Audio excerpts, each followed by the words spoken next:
Hello நம்ம இன்னைக்கு இந்த வீடியோவில் எந்த விஷயத்தை பற்றி பேச போகிறோம் அப்படின்னு சொல்லி கேட்டோம் அப்படின்னா, சந்திரபாபு நாயுடு இருக்கார் இல்லையா, சந்திரபாபு நாயுடு வந்துட்டு முதலமைச்சராக பதவி ஏற்றுக்கக்கூடிய அதே மேடையில் வச்சு தமிழ்நாட்டில் பாஜகவினுடைய முன்னாள் தலைவராக இருந்த தமிழிசை சவுந்தரராஜன் கிட்ட பார்த்தோம் அப்படின்னா, அரசியல் நாகரிகம் அப்படின்றது கொஞ்சம் கூட இல்லாமல் வந்துட்டு அமித்ஷா வந்துட்டு கண்டிக்கத்தக்கக்கூடிய வகைகளில் அவருடைய அதிருப்தியாக இருந்தாலும் சரி, கோவத்தையாக இருந்தாலும் சரி தெரிவிக்கக்கூடிய விதத்தில் வந்துட்டு பேசின வீடியோ கிளிப்பிங் அப்படின்றது வைரலாகி ரொம்ப பெரிய அதிருப்தியை ஏற்படுத்திக்கிட்டு இருக்கு அப்படின்னே சொல்லலாம். ஃபர்ஸ்ட் ஆஃப் ஆல் இதை வந்துட்டு பார்க்கக்கூடியவங்க நிப்பாட்டு அவர் என்ன சொன்னார்னே உனக்கு தெரியாது, நீ வந்துட்டு என்ன உடனே உன் வாய்க்கு வந்ததெல்லாம் பேசுற அப்படின்னு சொல்லி கேட்கக்கூடிய விஷயங்கள் இருக்கு இல்லையா, அது வந்துட்டு கேட்கறது கரெக்டான ஒரு விஷயம் தான். பட் அந்த வீடியோ கிளிப்பிங்கை பார்க்கக்கூடிய எல்லாருக்குமே தெரியும் அவர் வந்துட்டு என்ன டோன்ல பேசினாரு அப்படின்னு சொல்லிட்டு.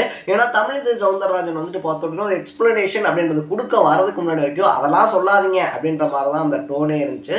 ஸோ என்ன விஷயமா இருந்தாலும் சரி, அவங்க வந்துட்டு ஒரே கட்சியில் இருக்காங்க, இவங்க மாநில பொறுப்பில் இருக்காங்க, அவங்க தேசிய பொறுப்பில் இருக்காங்க அப்படின்னா அவங்க டைரக்டா அவங்களுடைய கட்சியினுடைய கூட்டத்துக்காக இருந்தாலும் சரி, என்ன மேலிடத்துக்கே கூப்பிட்டு டெல்லிக்கு வாங்க அப்படின்னு சொல்லி கூப்பிட்டே பேசலாம். ஏன்னா அந்த அளவுக்கு பவர் அப்படின்றது அமித்ஷாக்கு இருக்கு. அதை தாண்டி அமித்ஷா கூப்பிட்டாங்க அப்படின்னா தமிழிசை சவுந்தரராஜன் இருக்காங்களா, இல்லைங்க நான் வரமாட்டேங்க அப்படின்னு சொல்லக்கூடிய ஆள்லாம் கிடையாது. ஸோ அந்த மாதிரி இருக்கக்கூடிய ஒரு சுச்சுவேஷன்ல பார்த்தோம் அப்படின்னா ஒரு முதலமைச்சர் பதவி ஏற்கக்கூடிய விழா மேடையில் வச்சு பல கட்சியை சேர்ந்தவங்க வந்து அங்க இருக்காங்க. பவன் கல்யாண் இருக்காரு, ரொம்ப முக்கியமான பிரமுகர்கள் இருக்காங்க. ஸோ அந்த மாதிரி ஒரு இடத்துல வச்சுட்டு பார்த்தோம் அப்படின்னா தமிழ்நாட்டை சேர்ந்த அதுவும் தன்னுடைய கட்சியினுடைய முன்னாள் மாநில தலைவர்கிட்ட வந்துட்டு அமித்ஷா பேசின விஷயம் அப்படின்றது ரொம்ப பெரிய அநாகரிகமான விஷயமா பார்க்கப்படுது. இதுக்கு எதிர்கட்சிகள் உட்பட பலருமே பார்த்தோம் அப்படின்னா அவங்களுடைய எதிர்ப்பு அப்படின்றத தெரிவிக்க ஆரம்பிச்சிருக்காங்க அப்படின்னே சொல்லலாம். என்ன விஷயமா இருந்தாலும் நீங்க அந்த மீட்டிங் அப்படின்றது முடிஞ்சதுக்கு அப்புறமா ஒரு 10 நிமிஷம் தமிழிசை சவுந்தரராஜனை கூப்பிட்டு தனியா பேசியிருக்கலாம். விழா மேடையிலே வச்சுட்டு அவங்க அந்த தர்ம சங்கடம் இருக்கு இல்லையா, அதுக்கு உள்ளாக்குனது அப்படின்றது ரொம்ப பெரிய கண்டிக்கத்தக்க விஷயம் அப்படின்னு பலரும் அவங்களுடைய கருத்தை தெரிவிச்சுக்கிட்டு இருக்காங்க. இது வரைக்கும் அமித்ஷா கூட என்னதான் கன்வர்சேஷன் நடந்துச்சு, அவர் என்னதான் சொன்னாரு அப்படின்றத வந்துட்டு தமிழிசை சவுந்தரராஜன் இருக்காங்க இல்லையா, நம்ம வீடியோ எடுக்கக்கூடிய இந்த டைம் வரைக்கும் அவங்க வந்துட்டு ஒரு எக்ஸ்பிளனேஷன் அப்படின்றது கொடுக்கல அப்படின்னாலும் அவர் பேசக்கூடிய அந்த டோனை வச்சே பார்த்தோம் அப்படின்னா அந்த உட்கட்சி சம்பந்தப்பட்ட விஷயங்களா இருந்தாலும் சரி, இதை பத்தின ஏதோ ஒரு கன்வர்சேஷன் தான் போயிருக்கு அப்படின்னு சொல்லி ஒரு யூகத்துக்கு வர முடியுது.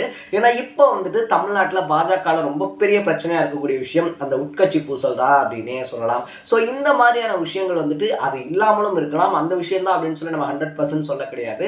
இன்க்ளூடிங் அது இருவா இருந்தாலும் சரி, இல்லை அதை தாண்டி எந்த பெரிய விஷயமா இருந்தாலும் சரி, அந்த மேடையில் அந்த டோன்ல அவங்க வந்து வணக்கம் அப்படின்னு சொல்லி சொல்றதுக்கு வரும்போது அவங்களை கூப்பிட்டு கண்டிக்கக்கூடிய விதத்துல பேசுறது இருக்கு இல்லையா, அது வந்துட்டு ஒரு அரசியல் நாகரிகம் இல்லாத விஷயமா தான் என்ன பொறுத்த வரைக்கும் படுது அப்படின்னே சொல்லலாம். ஸோ இதை தாண்டி பார்த்தோம் அப்படின்னா யார் இந்த தமிழிசை சவுந்தரராஜன் அப்படின்றது இருக்கு இல்லையா, ஏன்னா இப்போ வந்துட்டு அண்ணாமலை விசஸ் தமிழிசை சவுந்தரராஜன் அப்படின்னு சொல்லிட்டு ஒரு ரொம்ப பெரிய இஷ்யூ வெடிச்சிருக்கு அப்படின்னே சொல்லலாம். ஸோ தமிழிசை சவுந்தரராஜன் தமிழக பாஜகவுக்கு பண்ணது என்ன?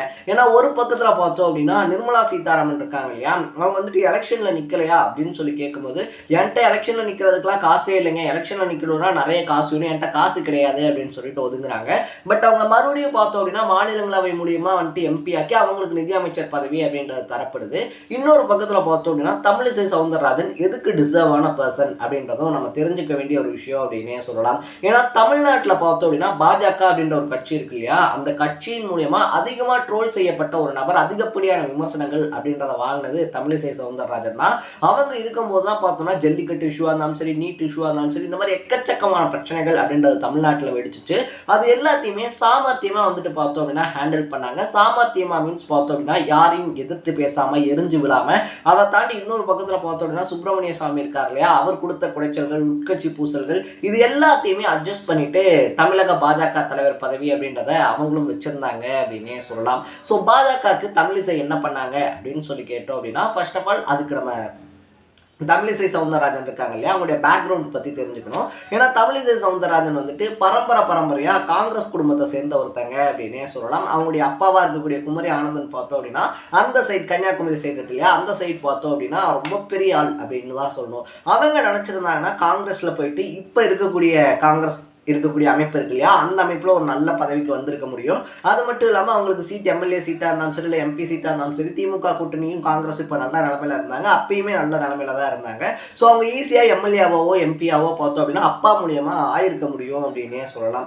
பட் தமிழிசை சவுந்தரராஜனுக்கு பார்த்தோம் அப்படின்னா வாஜ்பாய் இருக்காரு இல்லையா, அவர் மேல வந்துட்டு ஒரு ஈர்ப்பு அப்படின்றது வந்துட்டு வருது. அந்த அரசியலை பார்த்தா இருந்தாலும் சரி, அவருடைய ஆக்ஷன்ஸை பார்த்தா இருந்தாலும் சரி, அதனால 1999 என்ன பண்றாங்கன்னா பாஜகக்குள்ள வராங்க அப்படின்னு தான் சொல்லணும். பாஜக சாதாரண உறுப்பினராக சேர்றாங்க. இத்தனைக்கும் பார்த்தோம் அப்படின்னா அப்பா காங்கிரஸ்ல பெரிய தலைவர், அப்பா கூட முரண்பாடு அப்படின்றது ஏற்படுது. தமிழிசை சவுந்தரராஜன் ஒன்றும் சாதாரண ஆள்லாம் கிடையாது, எம்பிபிஎஸ் முடிச்ச டாக்டர் அப்படின்னே சொல்லலாம். அவங்க ஹஸ்பண்ட் தான் சவுந்தரராஜன், அவங்களும் வந்துட்டு டாக்டர் தான். ஸோ 7 வந்துட்டு ஒரு மெடிக்கல் வச்சோமா நம்ம பாட்டுக்கு பொழைச்சோமா அப்படின்னு சொல்லிட்டு இல்லாமல் அரசியல் ஆர்வம் அப்படின்னு சொல்லி வந்ததுக்கப்புறமா அடிப்படை தொண்டராக வந்துட்டு தன்னுடைய ஜேர்னி அப்படின்றத ஸ்டார்ட் பண்ணுறாங்க. ஸோ அப்படி அவங்களுடைய ஜேர்னி அப்படின்றத ஸ்டார்ட் பண்ணி மாவட்ட தலைவர் போட்ட கட்டளை எல்லாத்தையுமே நிறைவேற்றுறாங்க. அதுக்கப்புறமா தான் அவங்களுக்கு தென் சென்னையினுடைய மருத்துவர் அணியினுடைய பொதுச் செயலாளர் பதவி அப்படின்றது வந்துட்டு கொடுக்கப்படுது. ஸோ அந்த பதவி அப்படின்றதையும் வந்துட்டு ரொம்ப சூப்பராக பண்ணி முடிக்கிறாங்க. அதுக்கப்புறமா தேசிய செயலாளர் பதவி, மருத்துவ அணியினுடைய தேசிய செயலாளர் பதவி அப்படின்றது கொடுக்கப்படுது. அதுக்கப்புறமா ஒருங்கிணைப்பாளர் பதவி அப்படின்றது கொடுக்கப்படுது. இந்த மாதிரி ஒவ்வொரு ஒர்க்காக பார்த்தோம் அப்படின்னா அவர்கிட்ட கொடுத்து டெஸ்ட் பண்ணுறாங்க. கொடுக்கக்கூடிய ஒர்க் எல்லாத்தையுமே கரெக்டாக கோஆர்டினேட் பண்ணி பண்ணுறது, கரெக்டான நேரத்தில் பண்ணுறது அப்படின்றத பண்ணி முடிக்கிறதுனால பாஜக மேலிடத்துக்கு பார்த்தோம் அப்படின்னா தமிழிசை சவுந்தரராஜன் மேலே ஒரு நம்பிக்கை அப்படின்றது வருது. சரி ஓகே அப்படின்னு சொல்லிட்டு அடுத்தடுத்து அவங்களுக்கு எலெக்ஷனில் போட்டிடுறதுக்கான வாய்ப்பு அப்படின்றதும் கொடுக்கப்படுது. 2006-11 பார்த்தோம் அப்படின்னா 2006-2011 இந்த 2 வருஷங்கள்லையுமே வந்துட்டு அவருக்கு எம்எல்ஏவா போட்டி போடுறதுக்கான வாய்ப்பு அப்படின்றத கொடுக்குறாங்க. ஸோ அவர் வந்துட்டு இது வரைக்குமே ஜெயிக்கல அப்படின்னாலும் அவருடைய மனசு அப்படின்றது ஒன்று இருக்கு இல்லையா, யார் மேலேயும் வந்துட்டு எரிஞ்சு விழாதது, ப்ரெஸ் ரிப்போர்ட்டர்ஸ் கிட்ட பார்த்தோம் அப்படின்னா பக்குவமாக பேசுறது, இன்னொரு பக்கத்தில் வந்துட்டு அவர் பாஜக இருந்தாலும் மற்ற கட்சி தலைவர்கள் இருப்பாங்க இல்லையா, அவங்க கிட்ட ஒரு நட்பான போக்கு அப்படின்றது கடைபிடிக்கிறது அப்படின்னு சொல்லிட்டு தன்னுடைய கட்சியை வந்துட்டு பிரதானப்படுத்துறதா இருந்தாலும் சரி, அதே நேரத்தில் எதிர்கட்சிகளை பார்த்தோம் அப்படின்னா ரொம்ப பெரிய அளவில் சீண்ட மாட்டாங்க, எப்பயும் ஒரு நட்பான பாங்கோட தான் இருப்பாங்க அப்படின்னே சொல்லலாம். ஸோ அந்த விதத்தில் பார்த்தோம் அப்படின்னா 2006-11 அவங்களுக்கு எம்எல்ஏ சீட் அப்படின்றது தரப்படுது. அதுக்கப்புறமா 2009-19 பார்த்தோம் அப்படின்னா எம்பி சீட் அப்படின்றதும் தராங்க. அவங்களால ஜெயிக்க முடியாத சுச்சுவேஷன் அப்படின்றது தான் இருக்கு அப்படின்னே சொல்லலாம். இப்போ வரைக்குமே பாஜகவினுடைய நிலைமை அப்படின்றது அதுதான். பட் பாஜகவினுடைய தாரக மந்திரமாக இருக்கக்கூடிய தாமரை மலர்ந்தே தீரும் அப்படின்றது இருக்கு இல்லையா, அது வந்துட்டு தமிழிசை சவுந்தரராஜன் உருவாக்குனது தான் அப்படின்னே சொல்லலாம். ஸோ அவருடைய பதவி, மாநில தலைவர் பதவி அப்படின்றது எண்டிங்க்கு வரும்போது தான் பல கட்ட எதிர்பார்ப்புகள் அப்படின்றது அவர் மேலே எழுது. ஏன்னா 2019 எலெக்ஷனில் அவர் தோற்றிருந்தாலும் கூட மாநிலங்களவை மூலியமா அவருக்கு வந்துட்டு அமைச்சரவை பதவி அப்படின்றது தரப்படும் அப்படின்னு சொல்லிட்டு எக்ஸ்பெக்ட் பண்றாங்க. அந்த அளவுக்கு அவங்க டிசர்வான பர்சன் அப்படின்னே சொல்லலாம். ஏன்னா கட்சிக்கு உண்மையா இருந்திருக்காங்க. அவங்க நினைச்சிருந்தாங்க அப்படின்னா திமுகக்கோ இல்ல காங்கிரஸ்க்கோ வந்துட்டு தாவி இருக்க முடியும். பட் தான் வந்த கட்சி இருக்கு இல்லையா, ஒரே கொள்கையோட தான் இருப்பேன் அப்படின்னு சொல்லிட்டு பாஜக அதிகப்படியான விமர்சனங்கள், மீம்ஸ், மெட்டீரியல்ஸ், எக்கச்சக்கமான டிராபேக்ஸ் இந்த மாதிரி எல்லாத்தையுமே பார்த்தாலும் கூட பார்த்தோம் அப்படின்னா நான் பாஜக தான் இருப்பேன் அப்படின்னு சொல்லிட்டு தொடர்ந்து பாஜக இருந்தாங்க. ஸோ அவங்களுடைய லோயலிட்டிக்கா இருந்தாலும் சரி, அவங்களுடைய ஒர்க்கையா இருந்தாலும் சரி அப்ரிஷியேட் பண்ற மாதிரி தெலுங்கானாவினுடைய ஆளுநர் பதவி அப்படின்றது அவங்களுக்கு கொடுக்கப்படுது. ஸோ அந்த ஒர்க்கை பார்த்துட்டு இருந்தவங்க பார்த்தோம் அப்படின்னா 2024 எலெக்ஷன் அப்படின்றது அனௌன்ஸ் பண்ணப்பட்டதுக்கு அப்புறமா திடுதிப்புன்னு அதை வந்துட்டு இல்லை நான் வந்துட்டு தீவிர அரசியலுக்கு மறுபடியும் வரேன் அப்படின்னு சொல்லிட்டு அவங்க அந்த ஆளுநர் பதவி இருக்கு இல்லையா, ஸோ அவங்க நினைச்சிருந்தாங்க அப்படின்னா அந்த சேஃப் ஜோன்லேயே இருந்திருக்க முடியும். ஓகே நமக்கு வந்துட்டு ஆளுநர் பதவி கிடைச்சாச்சு, ஒரு கௌரவமான பதவி அப்படின்னு சொல்லிட்டு. பட் அரசியலை பொறுத்த வரைக்கும் தீவிர அரசியல்ல இருந்து ஒதுக்கி வைக்கிறது, ஓய்வு யாருக்கு கொடுக்கணும்னு நினைக்கிறாங்களோ அவங்களுக்கு தான் அந்த ஆளுநர் பதவி அப்படின்றது தரப்படும். பட் தமிழிசை சவுந்தரராஜன் மறுபடியும் தீவிர அரசியல் அப்படின்றதுக்கு வராங்க. மறுபடியும் வந்துட்டு தென் சென்னை தொகுதி அப்படின்றதுல போட்டிட்டு தோல்வி தான் அடைகிறாங்க அப்படின்னே சொல்லலாம்.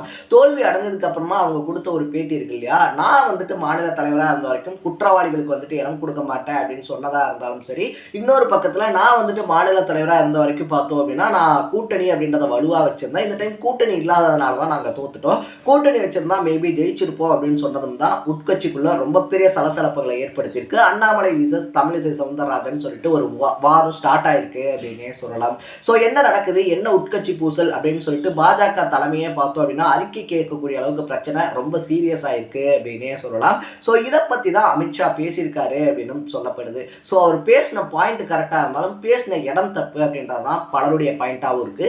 நீங்கள் இந்த விஷயத்தை பற்றி என்ன நினைக்கிறீங்க அப்படின்றத கமெண்ட் செக்ஷனில் பதிவு பண்ணிட்டு இதே மாதிரி அப்பப்போ அப்டேட்டாக போயிட்டு இருக்கக்கூடிய விஷயங்கள் இருக்கு இல்லையா, அது கரண்ட் அஃபேர்ஸாக இருந்தாலும் சரி, பாலிடிக்ஸாக இருந்தாலும் சரி, ஸ்போர்ட்ஸாக இருந்தாலும் சரி, இதே மாதிரி அப்பப்போ அப்டேட்டாக போயிட்டு இருக்கக்கூடிய விஷயங்களை நீங்கள் தொடர்ந்து தெரிஞ்சுக்கணும் அப்படின்னு ஆசைப்பட்டீங்கன்னா மறக்காம சேனலை சப்ஸ்கிரைப் பண்ணிக்கோங்க. நாளைக்கு இதே மாதிரி இன்னொரு இன்ட்ரெஸ்டிங்கான வீடியோட சந்திக்கலாம். டாடா, பை பை.